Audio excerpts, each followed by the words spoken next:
20 Facts Apex Legends Mobile. Number 1. When it was announced that Respawn was teaming up with Tencent's Lightspeed and Quantum Studios, the whole gaming world knew exactly what was on the line.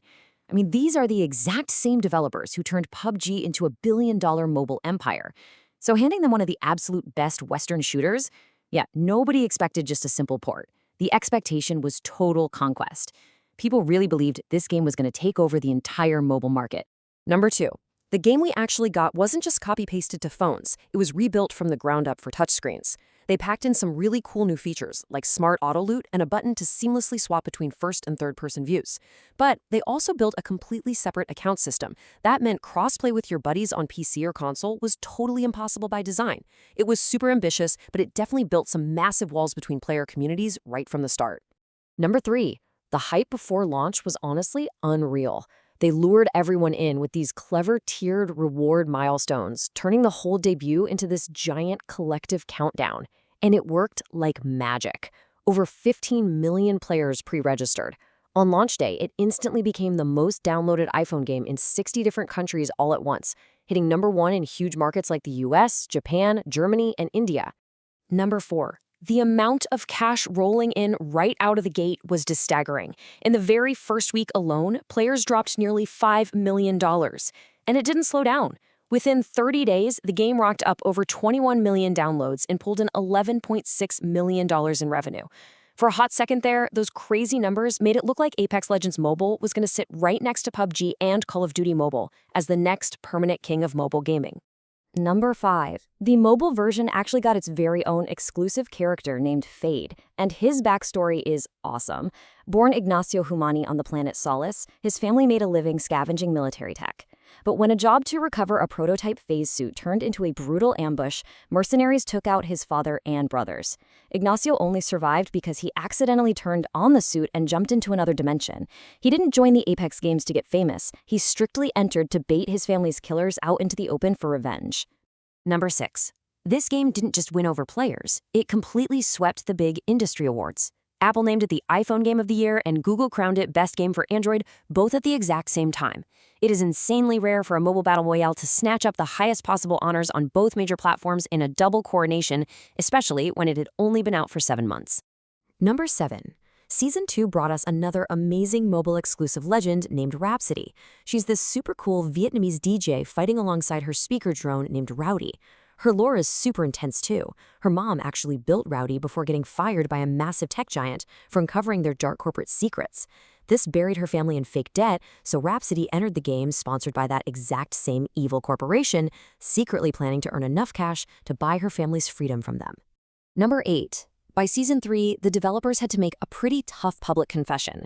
Building these brand new cinematic mobile-first legends from scratch was just taking way too long, and they literally couldn't keep up with a fast release schedule. So they completely abandoned that strategy and just started bringing over existing PC characters like Ash instead.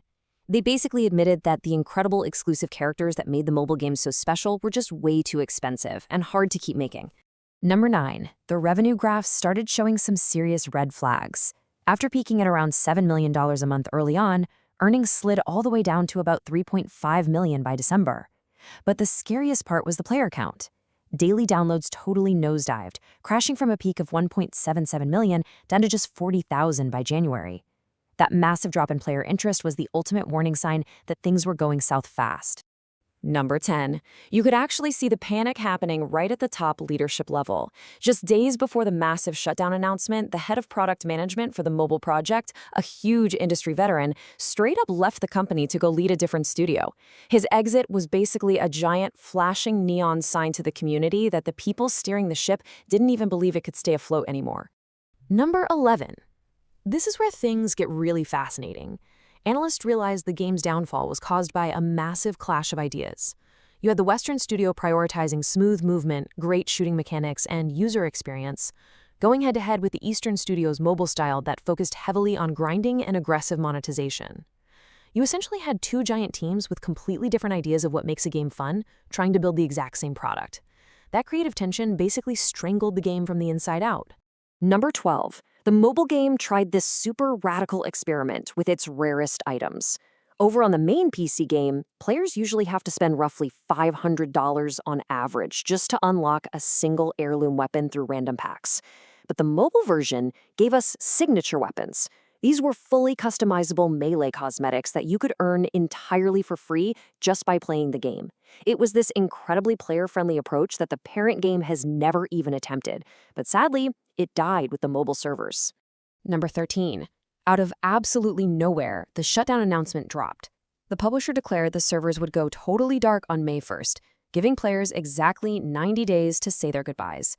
Think about how crazy that is.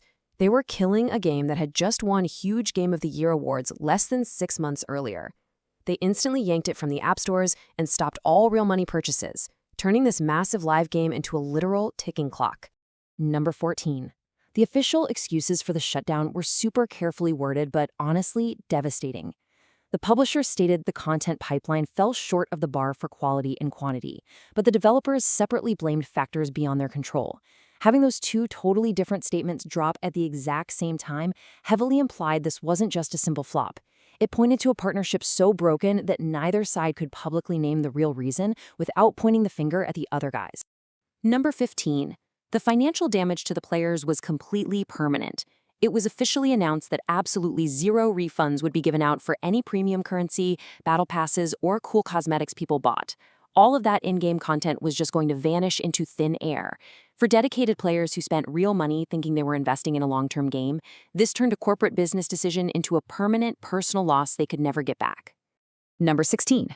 Here is the absolute saddest part for fans of the lore. Fade and Rhapsody, those amazing mobile-exclusive legends with full cinematic backstories and totally unique abilities, were never ported over to the PC or console versions. Their entire stories, hundreds of voice lines, and unique designs were permanently erased from the universe. They are the only major characters in the franchise's entire history to be completely trapped in a dead game. Number 17. The fallout from this announcement was actually huge. On the exact same day they killed Apex Mobile, the company also completely canceled Battlefield Mobile, a massive game that hadn't even launched yet. This double execution proved they were abandoning their entire mobile shooter strategy. The failure of Apex wasn't just one isolated mistake. It was part of a much broader, massive strategic collapse for the whole company. Number 18. Get this. The game still earned roughly $40 million in its first 8 months. That made it the publisher's 6th highest grossing mobile title of the entire year. But somehow it was still considered a failure. This exposed a brutal truth about the mobile gaming world. When you were competing against absolute titans like PUBG Mobile and Call of Duty Mobile, just being profitable isn't enough. When the big bosses expect a billion-dollar franchise, $40 million just doesn't cut it. Number 19. Luckily, one awesome thing actually survived the grave: Team Deathmatch. This incredible 6 versus 6 mode actually started as a mobile exclusive, but it was so insanely popular that the developers finally ported it over to the main PC and console versions in Season 16. It was one of the most highly requested editions ever, so the mobile game's only lasting legacy was finally giving the parent title the fun, casual mode its community had been begging for. Number 20, Apex Legends Mobile was essentially a massive test to see if a Western studio could hand over its creative soul to an Eastern mobile developer and still make something great.